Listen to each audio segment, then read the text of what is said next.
Thank you for joining me. Today I'm considering who might succeed Mahmoud Abbas, the president of the Palestinian Authority. Reaching the age of 83 is no big deal these days.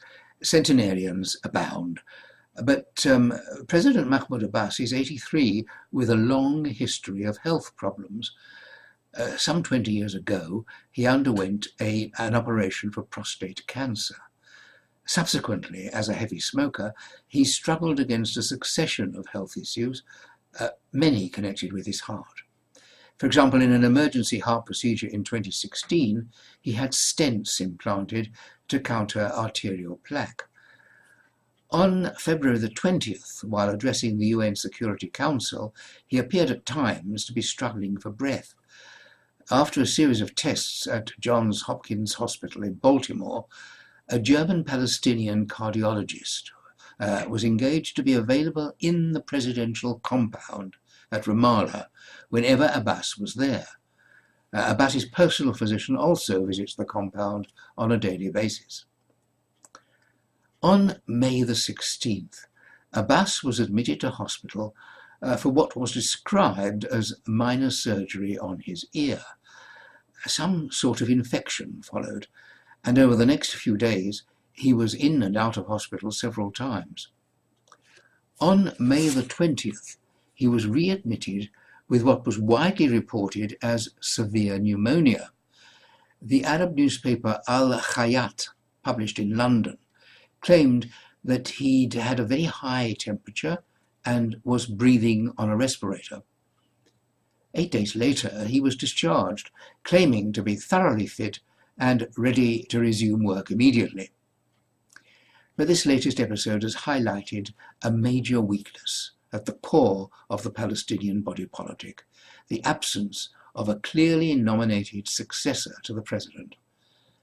Fearful of the political consequences, Abbas for years steadfastly resisted either naming a deputy or putting in place a mechanism for producing one in an emergency.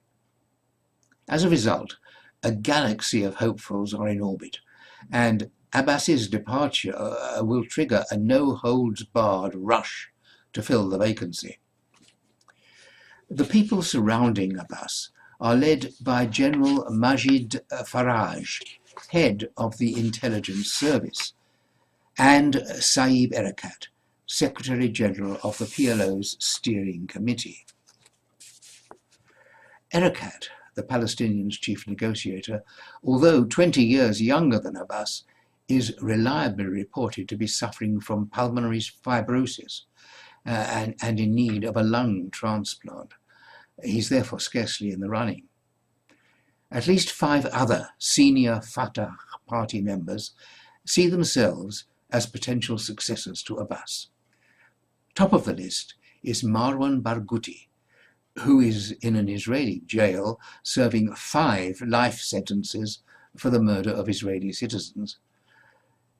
In the most recent poll of Palestinian public opinion, Barghouti emerged as by far the most popular Palestinian leader. But lurking in the backwoods of Palestinian politics is a man whom Abbas recognizes as his deadly rival.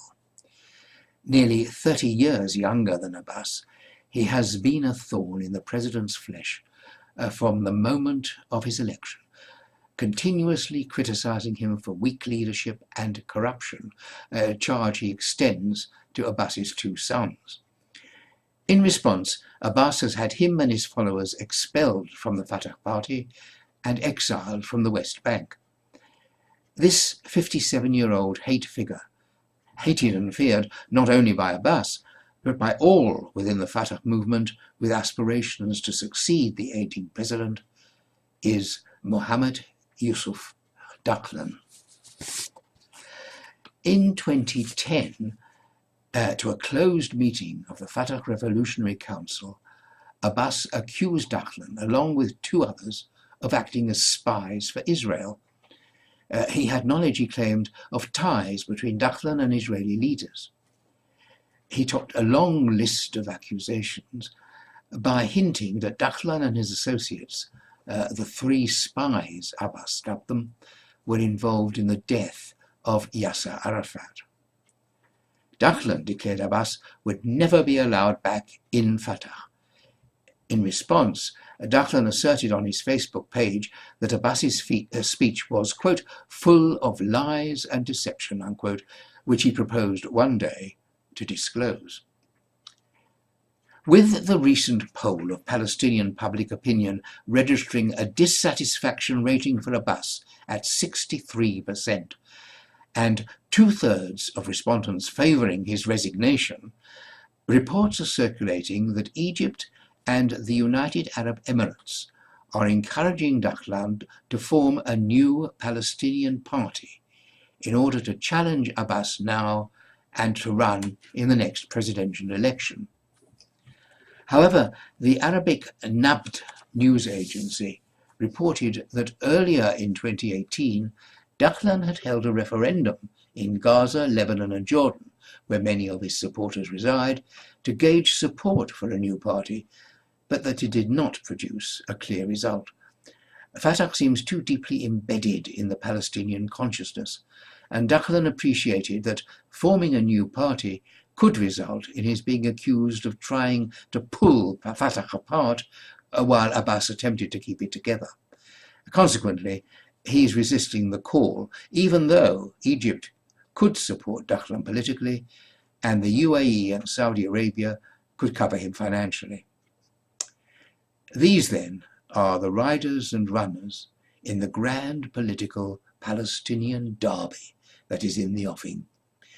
And the Arab world is busily engaged in placing its bets. Well, thank you for listening to me, and do please join me again next time. Goodbye.